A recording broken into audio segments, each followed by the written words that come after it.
Audio Jungle.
Assalamualaikum warahmatullahi wabarakatuh. Halo semua.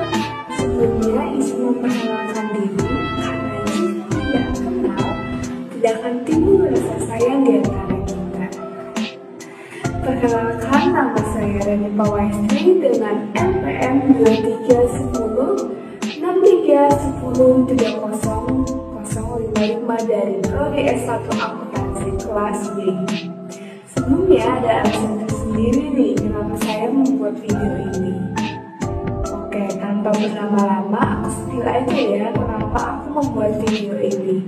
Pertama, saya akan menjelaskan mengenai 3 materi utama, yaitu Artificial Intelligence, basis data, dan terakhir sistem informasi. Di mana ketiga materi ini adalah materi yang saya pelajari selama mengikuti perkuliahan pengantar literasi digital di kelas. Oke, tanpa berlama-lama lagi, videonya akan saya mulai dan selamat menyaksikan. Bye. Sejarah dari Artificial Intelligence bermula pada tahun 1990. Berawal dari seorang ahli matematika yang bernama Alan Turing telah melakukan percobaan komputer Turing, yaitu komputer yang dapat ditempatkan dari jarak jauh.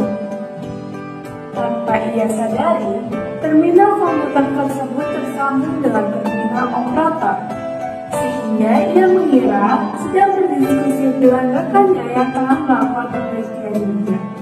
Ternyata ia salah, komputernya lah yang sedari tadi melakukan percakapan dengannya, bukan dengan temannya.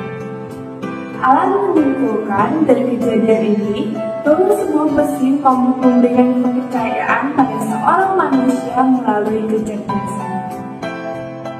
Menurut Kusuma Dewi tahun 2003, kecerdasan buatan atau artificial intelligence merupakan salah satu bagian dari ilmu komputer yang membuat agar mesin atau komputer tersebut dapat melakukan pekerjaan seperti dan sebaiknya seorang manusia, sehingga kecerdasan buatan menawarkan media maupun uji teori tentang kecerdasan.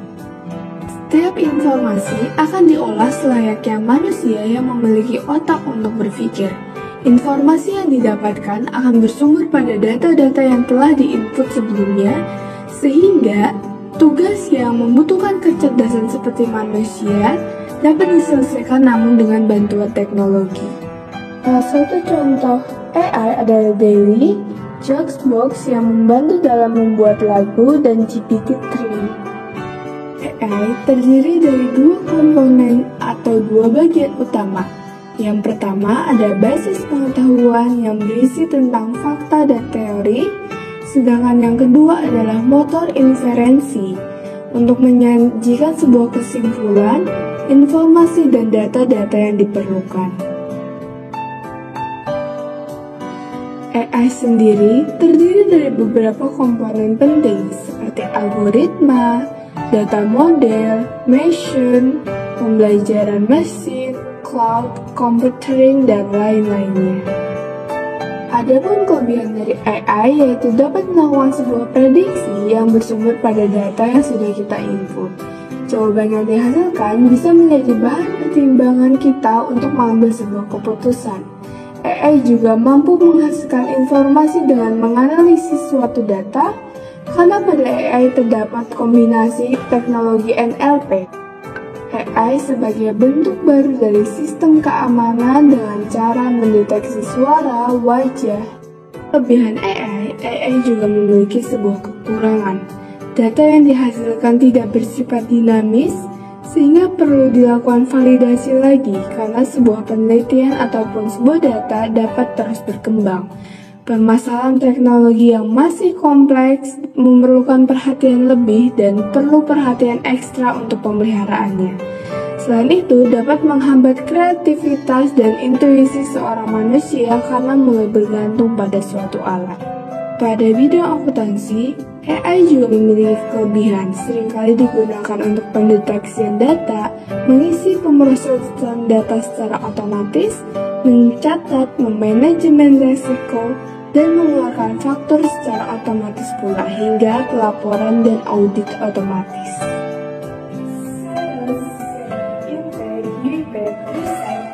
Dan brand lain merupakan aplikasi ataupun website yang dihasilkan dari artificial intelligence, seringkali digunakan oleh seorang akuntan ataupun di bidang akuntansi untuk mempermudah melakukan pencatatan, pemeriksaan jurnal, pengiriman faktur dan pengauditan secara otomatis dalam bidang akuntansi.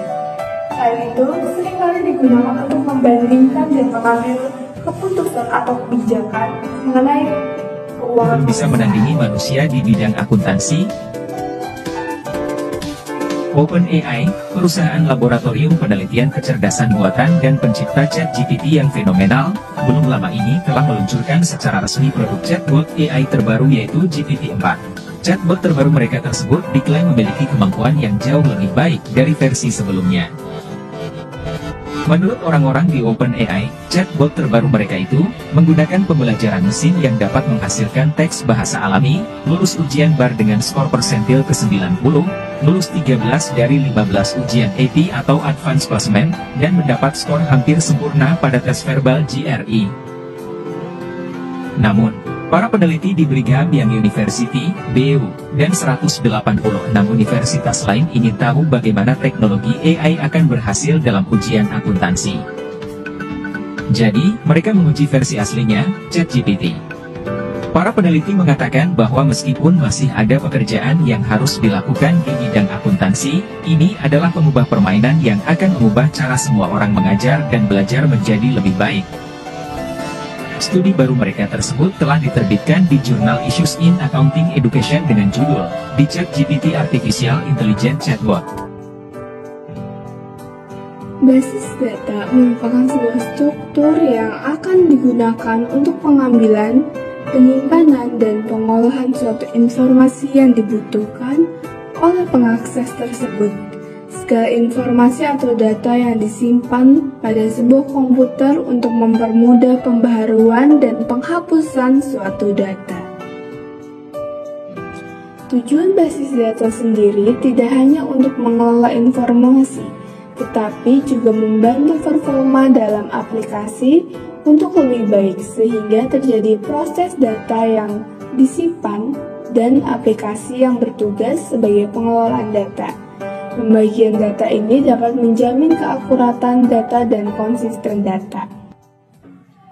Sejarah basis data baru dimulai pada tahun 1960 oleh Charles Bertman yang bertujuan sebagai media penyimpanan yang terintegrasi. Conference on Data merupakan model awal dari basis data yang dibentuk sebagai sebuah jaringan. Bermula pada tahun 1970, basis data mulai dikelompokkan yang berisi dari kumpulan record atau data yang dapat dihubungkan ke pointer. Sistem ini memudahkan untuk membenahi sebuah data yang salah dan menghasilkan informasi yang lebih baik. Pemrograman pada basis data dimulai pada tahun 1990 yang bertujuan untuk menggambarkan suatu objek, atribut, dan metode yang lebih jelas lagi. Kini, basis data pada era 2000-an mulai melakukan pengelolaan analisis data yang lebih besar dan terbuka. Selain itu, dibuatlah format terbuka adalah sebuah data yang dapat diakses tanpa ada batasan dan permasalahan mengenai haknya.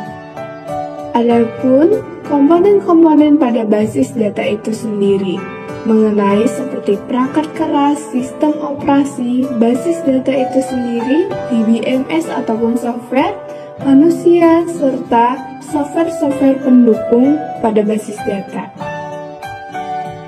Diri pada basis data merupakan komponen fisik dari sistem komputer yang dapat disentuh dan dilihat.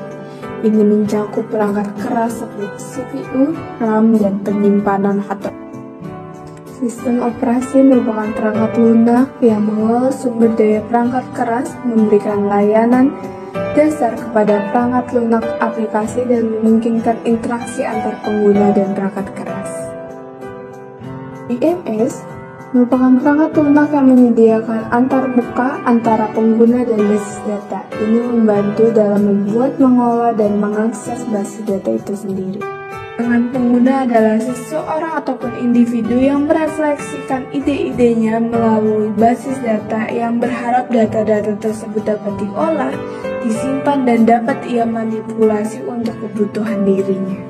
Seperti gambar yang di atas, ada software-software pendukung dalam penggunaan basis data seperti DB2, Oracle, SQL Server, MySQL, SQLite, PostgreSQL, dan AK.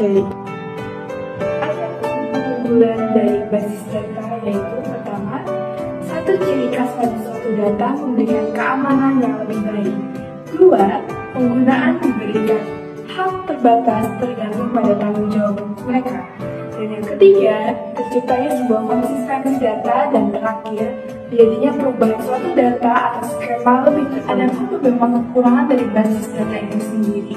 Pertama, pastinya memerlukan sebuah biaya yang lebih banyak dalam perawatan, pemeliharaan, dan pemeriksaan pada sebuah basis data itu sendiri, baik hardware dan software maupun administrasi sistemnya. Yang kedua, pada pemeriksaannya atau penggunaannya hanya bisa dilakukan oleh para ahli sehingga tidak sembarang orang bisa melihat ataupun memeriksa sebuah basis data. Ketiga, memerlukan usaha yang lebih apabila suatu tugas ingin beralih dari yang sebelumnya tidak menggunakan basis data dan sekarang menggunakan basis data. Dan yang terakhir, indeks pada basis data bergantung pada sebuah query. Setelah ini, saya akan menunjukkan komponen ataupun basis data yang sering digunakan dalam bidang akuntansi. Berikut adalah basis data yang sering kali digunakan dan dimanfaatkan untuk mempermudah dalam pekerjaan akuntansi. Pertama, ada researcher untuk menggambarkan transaksi yang terjadi. Kedua, ada web accounting yang biasa digunakan untuk UMKM. Ketiga, ada Excel untuk mengelola transaksi. Dan terakhir, MySQL yang digunakan untuk keuangan yang berbasis penggabungan data. Sistem informasi menurut Arthur bahwa sistem informasi adalah sebagai tipe khusus dari sistem kerja di mana manusia dan mesin melakukan pekerjaan dengan menggunakan sumber daya untuk memproduksi produk tertentu, baik itu jasa ataupun barang pada keuntungan pelanggan. Dengan kata lain, sistem informasi merupakan kombinasi teknologi dan manusia dalam memfasilitasi suatu jaringan komunikasi. Manfaat dari sistem informasi adalah menyediakan informasi yang akurat untuk mengefisiensi operasional suatu pekerjaan. Selain itu, dapat mengurangi biaya operasional dan lebih meningkatkan pada produktivitas, kecepatan, serta penyebaran informasi. Ciri dari sistem informasi adalah baru, yang berfokus pada informasi atau data-data yang aktual, tambahan berupa pembaruan data sesuai dengan kejadian yang tengah terjadi, kolektif sebagai bentuk korelasi dari data yang dibuat, dan terakhir penegasan berupa kesimpulan atau penegasan data yang sudah diterbitkan. Sistem informasi terdiri dari hardware, software, data, jaringan, aplikasi, dan pengguna. Perkembangan sistem informasi sejalan dengan perkembangan perangkat komputerisasi pada saat itu.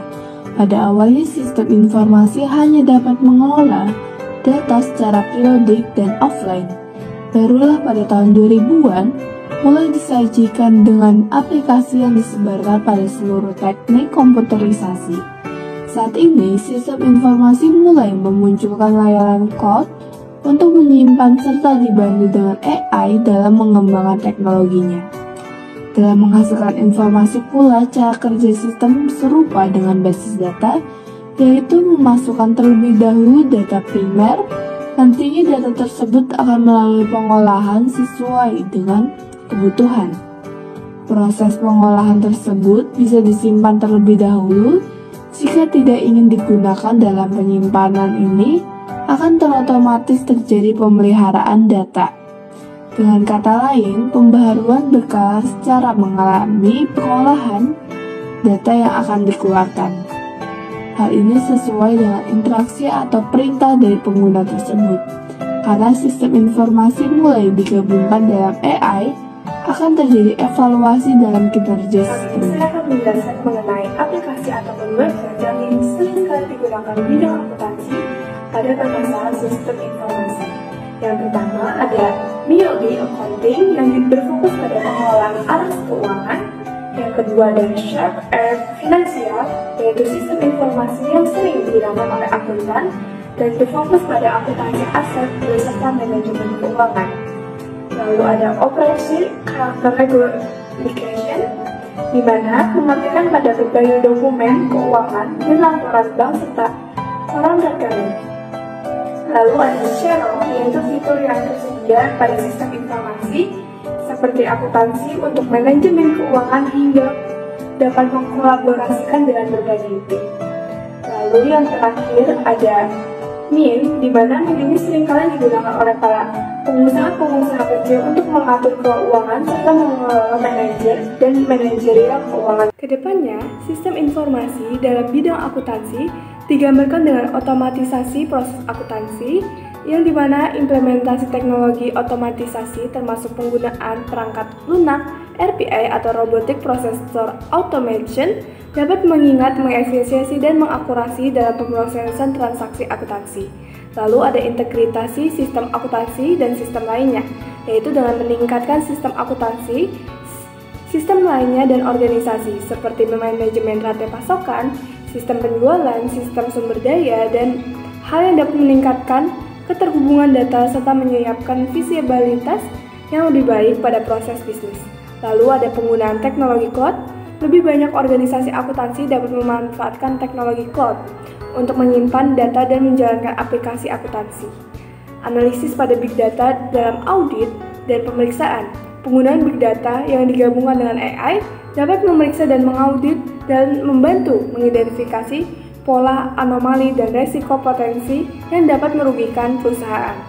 Penggunaan kecerdasan buatan yang seperti saya bilang di atas dapat digunakan untuk menganalisis data keuangan yang lebih mendalam dan memprediksi tren yang akan terjadi pada kedepannya. Berbicara tentang sistem informasi yang dikaitkan oleh AI, perkembangan sistem informasi kedepannya sangat erat pastinya dengan kaitan AI. Integrasi AI dalam sistem informasi membuka potensi besar untuk meningkatkan efisiensi dan efektif, serta memungkinkan pengambilan keputusan yang lebih cerdas. Tidak hanya itu, sebagai peningkatan data analisis, sistem pendukung kebutuhan dan yang lebih cerdas, serta pengelolaan bahasa alami (NLP) dan komunikasi mesin manusia, yang artinya memungkinkan sistem informasi untuk memahami dan merespon pada bahasa manusia. Ini dapat digunakan menjadi interaksi penggunaan, analisis sentimen, dan pemahaman konten dokumen. Selain itu, analisis prediktif dan pemodelan. AI dapat digunakan untuk membangun model prediktif dan memproyeksikan kejadian masa depan berdasarkan data historis. Data anomali dan keamanan yang digunakan untuk mendeteksi anomali pada pola tersebut, membantu melacak potensi ancaman serta kegagalan, serta memberikan respon cepat terhadap serangan atau insiden keamanan. Penggunaan kecerdasan AI dalam bidang akuntansi pada sistem informasi diterapkan dalam pemeriksaan dan audit, mengotomatisasikan proses analisis keuangan. Lalu pastinya ada evolusi sistem manajemen pengetahuan, di mana pengaruh AI sistem informasi akan terus berkembang seiring waktu, dan integrasi ini akan memberikan organisasi kemampuan untuk berinovasi, bersaing, dan menjawab bisnis yang lebih efektif dan kreatif. Membicarakan peran sistem informasi pada bidang akuntansi, pastinya memiliki output dalam hal itu. Salah satu outputnya seperti laporan dan dokumen berupa laporan keuangan, dokumen bisnis, dan laporan operasional. Lalu ada papan informasi yang berisi tentang dashboard dan grafik yang menunjukkan visual data. Selain itu ada email dan pesan sistem terhadap transaksi-transaksi yang telah dilakukan. Setelah itu ada bukti transaksi seperti bukti pembayaran ataupun bukti penjualan, serta sebagai bentuk rekam jejak aktivitas pengguna, mencatat aktivitas pengguna untuk tujuan audit dan keamanan. Output untuk pengambilan keputusan berupa analisis data dan laporan manajemen, serta dapat merekomendasikan sistem pendukung keputusan. Selain itu, output lainnya ada faktur yang memberitahukan pembayaran dan laporan layanan kinerja. Tidak hanya itu, memberikan edukasi atau pelatihan pada para pengguna baru yang membutuhkan peningkatan keterampilan, serta dokumentasi sistem, informasi untuk pengguna atau pengembangan tentang cara menggunakan sistem.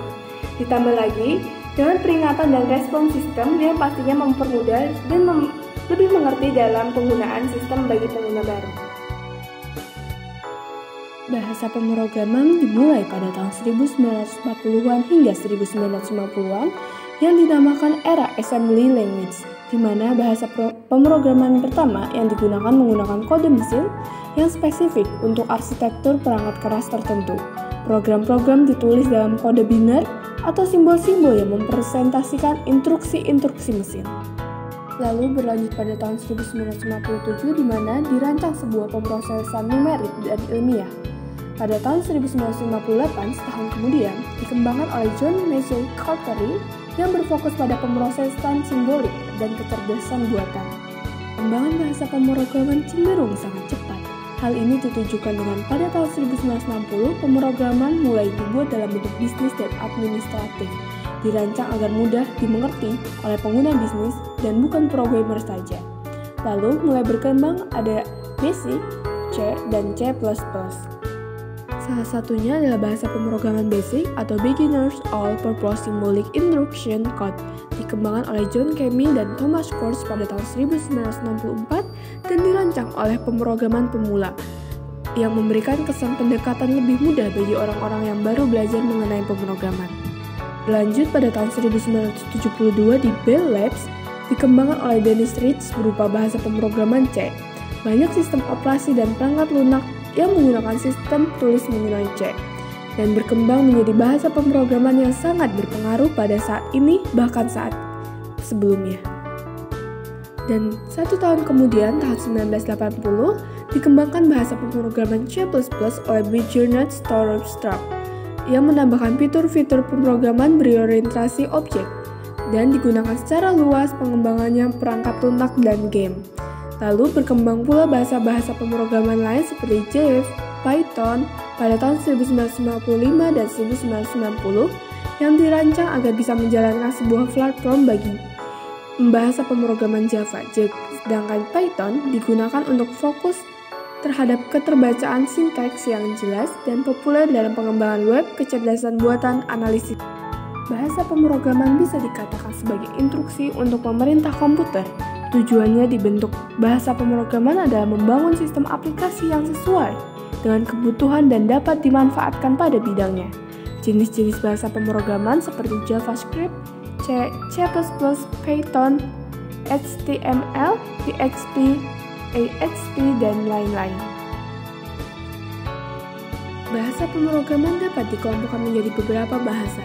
Salah satunya bahasa mesin, yaitu bahasa pemrograman yang dapat menggunakan biner, angka 1 dan 0, merupakan bahasa tingkat rendah atau bahasa rakitan untuk memberikan perintah-perintah sederhana. Ada bahasa tingkat menengah berfungsi untuk pencampuran instruksi dan perintah bahasa manusia. Selanjutnya, bahasa tingkat tinggi merupakan bahasa yang sudah memiliki kata-kata seperti if, else, true, false, dan biasanya dinyatakan dalam bahasa Inggris. Bahasa pemrograman tingkat C biasanya bahasa ini digunakan untuk mengembangkan software dan aplikasi, sedangkan bahasa pemrograman PHP digunakan untuk menciptakan web yang dinamis. Bahasa pemrograman PHP mengolah bentuk data berupa data form dari web seperti PHP, dan PHP merupakan server-side scripting yang bekerja pada server web. Pada bahasa C menggunakan kode biner atau kode sederhana yang menggantikan kode-kode tertentu pada biner.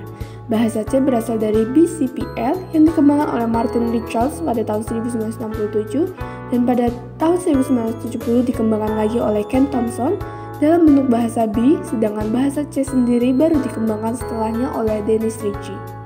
Kelebihan dari bahasa C adalah tersedianya hampir semua jenis komputer, bersifat portable dan fleksibel untuk jenis komputer, menyediakan sedikit kata-kata tetapi dukungan pustaka yang cukup banyak. Bahasa C juga memiliki kekurangan, salah satunya ambigu dalam pemakaian dan kesulitan untuk dicoba seorang pemula. Struktur bahasa C terdapat tipe data berperan dalam penantian instruksi yang dilaksanakan oleh komputer, konstan berupa nilai yang tidak lebih dan tidak dapat dirubah selama pemrograman berlangsung. Selain itu, variabel digunakan untuk mewakili suatu nilai tertentu, deklarasi sebagai bentuk pengenaan program dan operator, kata tercadang dan komentar program yang memudahkan untuk pembacaan dan pemahaman suatu program. If dalam termasuk bahasa C dan C++, Pascal dan Basic yaitu bahasa tingkat rendah yang berorientasi pada mesin instan. Kriteria yang digunakan untuk menilai kelebihan dan kekurangan dari program C++ seperti ekspresif, yaitu pemrograman harus dibayar dengan jelas. Kedua, definitas adanya sintak dan sistematis yang baik. Ketiga, adanya struktur yang mendukung berbagai tipe data. Keempat, modularitas pemrograman harus dapat memfasilitasi dengan baik. Dan adanya output dan input yaitu dapat mendukung berbagai jenis file, efisiensi, dan interaksi artinya mudah untuk diajarkan oleh para user. Serta ada poin umum pada bahasa C++ yaitu memiliki jangkauan yang luas.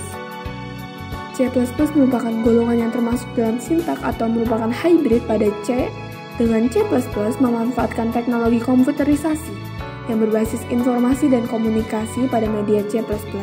Dapat menampilkan informasi berupa tulisan, gambar, serta animasi yang bergerak. Bahasa pemrograman C++ telah mengalami suatu evolusi dengan standarisasi oleh ANSI, American National Standard Institute, dan AISO, International Standard Organization, yang dimana bahasa ini mendukung pemrograman yang bersifat objektif. Pada video di atas, saya menampilkan bagaimana saya mencoba pemrograman bahasa C dan bahasa C++, di mana saya sempat mengalami beberapa kesulitan seperti salah dalam memasukkan bahasa, salah dalam penulisan, dan salah dalam pengetikan. Namun hal itu bisa segera diatasi dan saya bisa mendapatkan ilmu baru dalam pengaplikasian bahasa-bahasa tersebut. Melakukan uji coba pada bahasa C++, saya sempat mengalami berbagai kesalahan seperti pengkategorian bahasanya saya malah menggunakan bahasa C. Saya diajarkan oleh teman saya yang merupakan prodi sistem informasi. Di sini saya mencoba untuk memasukkan usia tinggi untuk sebuah kategori permainan atau wahana di salah satu festival. Namun teman saya berbilang bahwa bahasa ini belum selesai sehingga tidak akan menunjukkan hasil yang saya harapkan.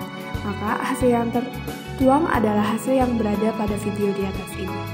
Lalu setelah itu saya mencoba bahasa pemrograman tingkat C, di mana menurut saya bahasa pemrograman tingkat C jauh lebih sederhana daripada bahasa pemrograman tingkat C++. Pada bahasa pemrograman tingkat C ini saya mencoba untuk membuat hasil berupa rumus dari sisi-sisi kubus, di mana pada bahasa pemrograman ini yang jauh lebih sederhana pada bahasa pemrograman tingkat C++, banyak kode yang tidak begitu menyulitkan saya untuk mengaksesnya. Pada bahasa pemrograman tingkat C ini saya sempat mengalami kesalahan yaitu dalam tanda koma dan penulisan yang kurang huruf, sehingga itu sangat berpengaruh ke hasilnya dan membuat hasil yang kita harapkan itu tidak keluar.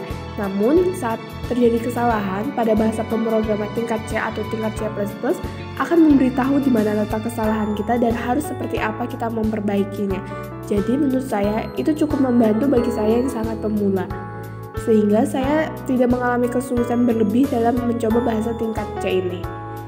Dalam sekali percobaan, saya berhasil menyelesaikannya, yaitu mencoba volume sisi kubus. Saya mendapatkan informasi dari teman saya bahwa warna-warna yang berada pada kalimat memiliki arti tersendiri, seperti merah dan pink sering digunakan untuk menyoroti kesalahan sintaksis atau kesalahan lainnya dalam kode. Hijau atau biru muda digunakan untuk menyoroti kata kunci atau elemen sintaksis tertentu dalam bahasa pemrograman. Hitam dan putih digunakan untuk teks biasa atau latar belakang kode. Kuning dan oranye sering menyoroti blok komentar atau dokumentasi.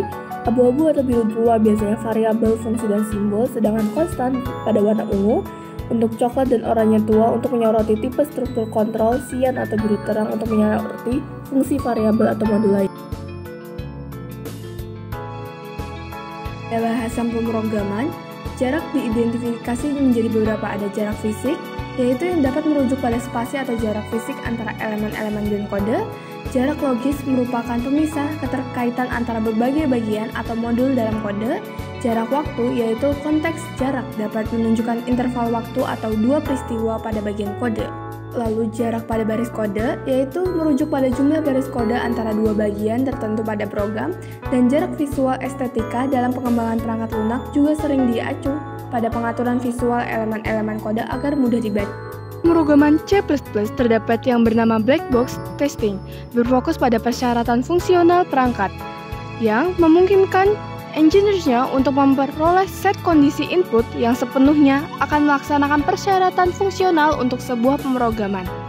Black box testing berusaha untuk menemukan kesalahan dalam kategori berikut. Pertama, fungsi yang tidak benar atau fungsi yang hilang. Kedua, kesalahan antarmuka. Ketiga, kesalahan dalam struktur data atau akses. Keempat, ada kesalahan perilaku atau behavior atau kesalahan kinerja. Kelima, ada inisialisasi dalam pemutusan kesalahan. Dalam penelitian, untuk meningkatkan kemampuan operasi perhitungan bilangan bulat dengan menemukan kode sederhana menggunakan data integer pada software untuk menulis kode seperti Sublime, Text3, Notepad+, Notepad, Dev, dan lainnya sebagai untuk mengetahui tata cara penulisan dalam mengetahui compile ketika kode ingin dijalankan dalam proses ini. Dalam mengakses bahasa pemrograman C maupun C++, kita dapat menggunakan platform online maupun aplikasi. Salah satu platform online yang biasa digunakan adalah Rap8, lalu ada Codeboard.org, dan GDB Online. Lalu sedangkan aplikasinya kita bisa menggunakan GCC atau GNU Compiler Collection, lalu ada Microscope Visual Studio dan Xcode. Setelah slide ini saya akan menampilkan seberapa pentingnya coding atau pemrograman bagi seorang remaja ataupun anak-anak pada masa kini. Menurut saya, bahasa pemrograman ataupun coding bisa sebagai alternatif pengganti dari permainan sebuah gadget. Coding merupakan kegiatan pengolahan kode menggunakan bahasa program sehingga komputer bisa menjalankan sesuatu sesuai instruksi. Misalnya membuat website, aplikasi, game, dan lain-lain. Dahulu coding hanya dilakukan oleh orang dewasa, tetapi kini anak-anak tertarik untuk belajar coding. Anak-anak dapat belajar coding sesuai usia mereka, dimulai dari visual block, dan text-based, serta text-based programming. Dengan belajar coding sedari kecil, anak-anak tidak hanya memiliki kemampuan seputar bahasa pemrograman, tetapi juga soft skills, seperti berpikir logis dan sistematis. Belajar coding juga membuat anak-anak berpikir kreatif. Anak-anak diajak menggunakan algoritma dasar dan menemukan serta memecahkan masalah secara kreatif. Dampak utama yang paling bisa kita lihat sebenarnya adalah transformasi anak dari seorang pengguna teknologi menjadi seorang pencipta teknologi. Ya, kita melihat anak-anak yang sebelum belajar coding tuh, contohnya ada anak yang sekarang kan anak-anak demen main game kan, main game. Setelah dia belajar coding, mereka mulai berpikir nih game yang mereka main. Ini bagaimana sih cara kerja karakternya, kenapa bisa melakukan aksi seperti ini? Saya ingin tahu dong mekanismenya seperti apa. Dengan belajar coding, anak-anak mendapatkan pengalaman baru. Beberapa anak bahkan mengaku coding lebih menyenangkan daripada sekedar bermain game. Ya bisa belajar hal baru aja sih. Terus kan kalau misalnya bikin codingnya, bikin program terus bisa berjalan dengan baik, itu benar-benar ada rasa senang banget gitu. Ada rasa punya pengalaman baru begitu. Saya kebetulan 1,5 tahun belajar coding, dan yang bikin saya tertarik dengan coding awalnya bukan untuk ditekuni dalam, tapi waktu itu liburan panjang naik kelas, jadi saya mencari aktivitas untuk dikerjakan sama liburan, dan papi mami merekomendasikan coding ini. Untuk membantu anak belajar coding ada pendekatan khusus. Instruksi yang digunakan untuk membuat program yaitu berupa blok-blok visual seperti menyusun Lego. Kreativitas anak dipacu untuk menyusun blok tersebut. Big Data menjadi solusi untuk mengelola data secara efektif, terlebih lagi jika data yang digunakan bisa terbilang banyak, sehingga data yang dihasilkan akan lebih akurat dan dapat digunakan untuk mengambil keputusan. Berdasarkan penuturan Holmes pada tahun 2017, Big Data sebagai aset yang memanajemen informasi dengan ukuran data yang lebih tinggi dan kompleks, sehingga data yang digunakan dapat membantu dan mengelola informasi dalam peningkatan pengambilan keputusan.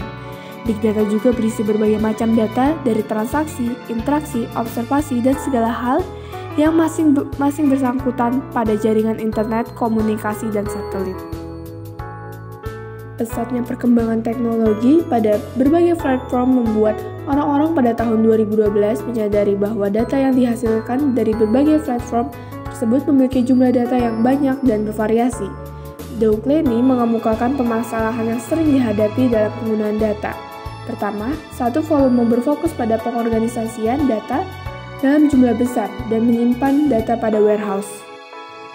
Kedua, velocity, sebuah data yang besar membuat kecepatan dalam mengakses menjadi lebih lambat. Faktor ini menjadi alasan harus memiliki kapasitas yang besar karena jumlah penyimpanan berbanding terbalik dalam processing data. Ketiga, varietas, tidak hanya processing yang menjadi permasalahan dalam penyimpanan data, tetapi juga jenis data yang memiliki beragam variasi.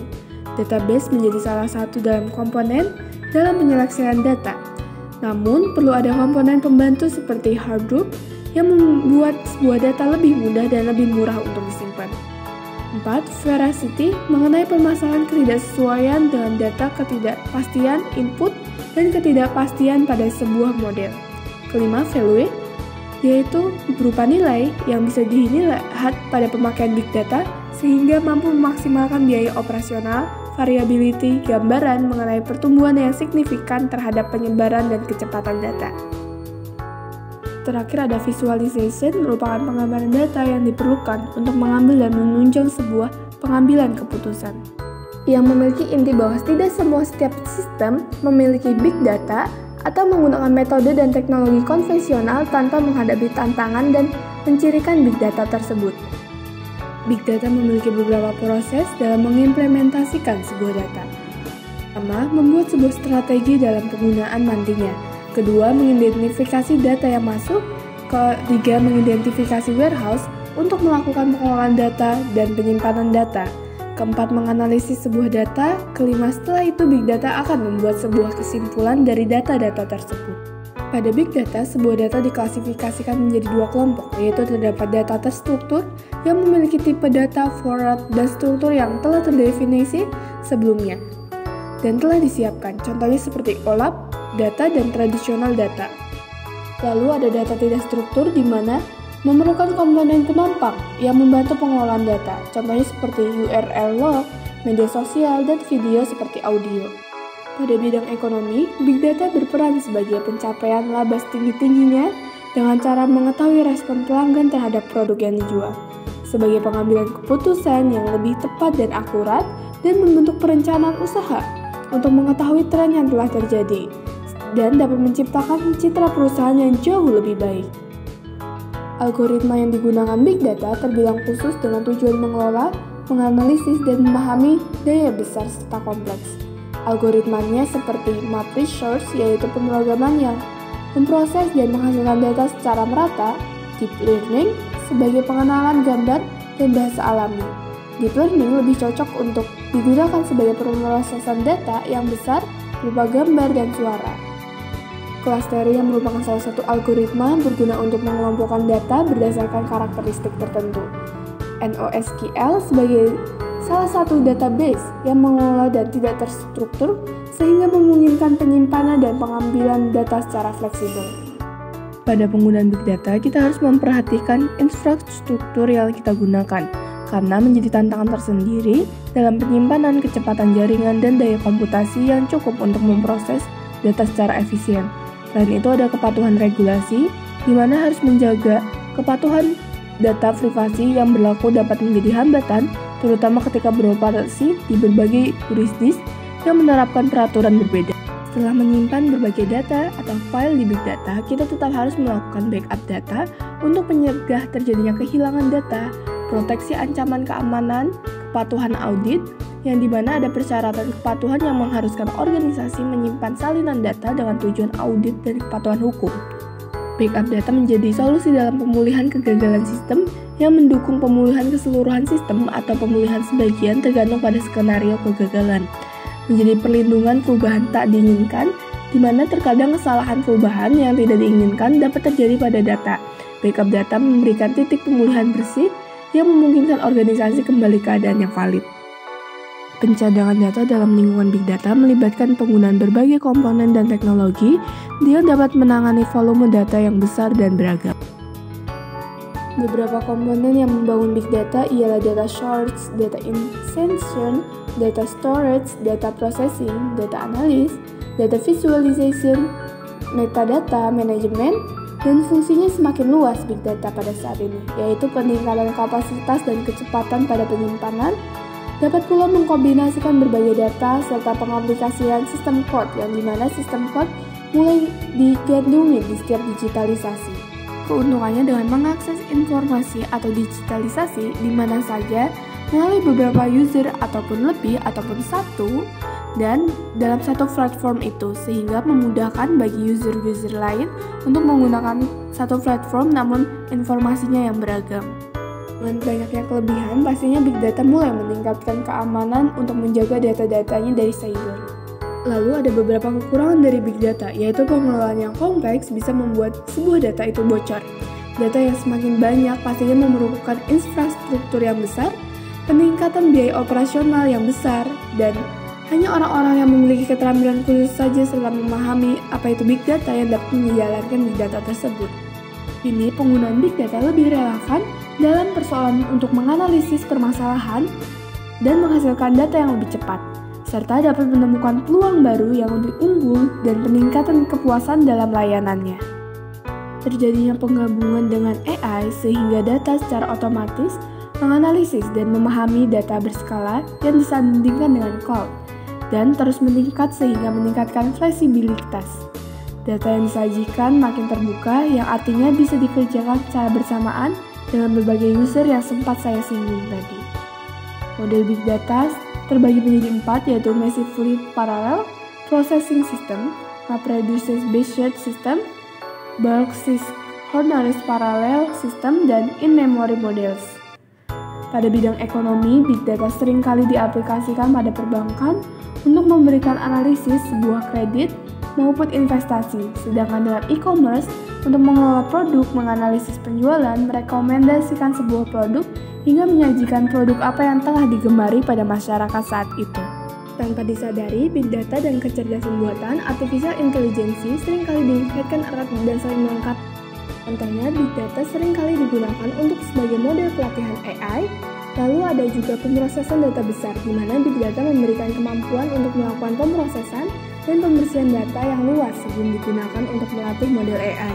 Big Data juga digunakan AI sebagai bentuk analisis sentimen publik yang mendukung pengembangan model AI yang ada pada media sosial untuk ekspresi dan perasaan manusia. Selain itu, Big Data digunakan sebagai prediksi dan optimalisasi, di mana membantu menghasilkan model AI yang dapat melakukan prediksi dan mengoptimalisasikan keputusan serta mempertimbangkan sejumlah variabel besar dan data. Namun, perlu digarisbawahi bahwa tidak setiap sistem memiliki Big Data, yang dimana konsep Big Data tidak hanya berkaitan dengan ukuran data, tetapi juga melibatkan kompleksitas, kecepatan penghasilan data, varietas jenis data, dan kemampuan untuk mengambil wawasan dari data tersebut. Tidak semua sistem atau organisasi dianggap sebagai sistem Big Data. Adapun 3V yang telah disebutkan, volume, velocity, dan variety. Big Data juga bisa dalam bentuk hardware seperti hard disk drive, yang dimana media penyimpanan paling umum yang kita ketahui. Kapasitas penyimpanan HDD telah berkembang pesat dan terangkat dengan kapasitas tera ataupun metabase yang dapat digunakan dan menyimpan data Big Data. Lalu ada solid state drive atau SSD, di mana menyediakan kecepatan transfer yang lebih tinggi dibandingkan HDD karena tidak memiliki komponen bergerak secara mekanis. Lalu ada tape storage atau pita magnetik yang masih digunakan untuk penyimpanan arsip skala besar. Meskipun tidak secepat dengan media lainnya, tapi tape storage mampu menawarkan kapasitas yang lebih besar dan efisiensi dalam hal biaya. Lalu ada storage area network yaitu jaringan khusus yang menghubungkan perangkat penyimpanan ke server dalam penyimpanan lainnya. SAN menginginkan akses bersama ke data dan menyediakan kapasitas penyimpanan yang besar. Lalu ada cloud storage, yaitu penyimpanan cloud seperti Amazon S3, Google Cloud Storage, atau Microsoft Azure Storage, sering digunakan untuk penyimpanan big data. Cloud storage menyediakan skala secara elastis, memungkinkan organisasi untuk menyimpan dan mengelola dengan lebih mudah. Kesadaran mengenai seberapa pentingnya big data mulai digunakan pada aplikasi-aplikasi dan platform online, di mana kedepannya big data akan digabungkan dengan kecerdasan buatan atau AI sebagai analisis prediktif yang mampu menerapkan model AI yang diberdayakan oleh big data dan menghasilkan wawasan yang lebih kaya dan analisis yang lebih canggih.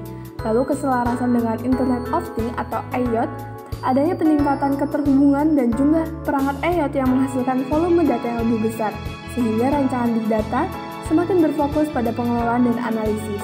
Lalu ada peningkatan keamanan dan kepatuhan, yaitu rancangan big data yang semakin memprioritaskan keamanan dan kepatuhan data, sehingga perusahaan akan lebih berfokus pada implementasi solusi keamanan tingkat tinggi dan strategi privasi data mereka. Lalu pastinya big data mulai dikombinasikan dengan cloud computing yang dimana dapat mengadopsi model cloud untuk menyimpan, mengolah, dan menganalisis data besar mereka. Cloud computing memberikan elastisitas dan skalabilitas yang diperlukan untuk menangani volume daya yang bersifat dinamis. Nggak apa-apa, atau saya ikutan main boleh? Boleh kita. Oke, ambil sticknya juga nih, sambil ngobrol-ngobrol nih. Karena Gojek ini ya rajanya big data ya, memanfaatkan data konsumen. Nah, tapi ngobrol-ngobrol soal penggunaan data konsumen, sebenarnya aplikasinya seperti apa sih? Kalau di Gojek sendiri kita data itu menjadi salah satu pusat ya, kayak inovasi sebenarnya sih. Jadi data-data kita banyak dipakai untuk gimana caranya customer experience juga lebih smooth.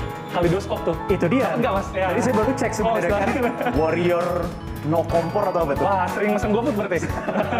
Tahuan doyan makan. Ya sama saya juga dapat ini sih, saya juga dapat yang Warrior no kompor juga. Nah, itu salah satu contoh gimana kita menggunakan data untuk memberikan insight-insight yang bermanfaat buat konsumen kita. Nah, mumpung sekarang Desember kan ya, waktu buat refleksi tuh.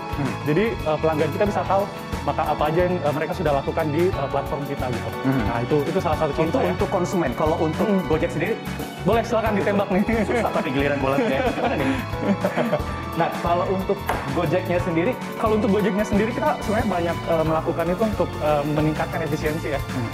Mungkin satu contoh yang paling gampang dicerna tuh adalah kadang-kadang komputer kan itu aja ya biasanya rutenya dan salah satu saya pengembangan dari penggunaan data adalah kalau kita tahu polanya seperti apa, pengguna kita cuma langsung bisa sekali klik doang, mereka udah ditunjukin kira-kira rute-rute mereka yang paling sering seperti apa gitu. Sebatas itu atau bisa lebih advance lagi untuk bidang sana? Bisa sebenarnya lebih advance lagi, Wak. Giliran Mas. Ini kalau saya ngumpulnya enggak, dimaafin aja ya. Iya, sebentar ya.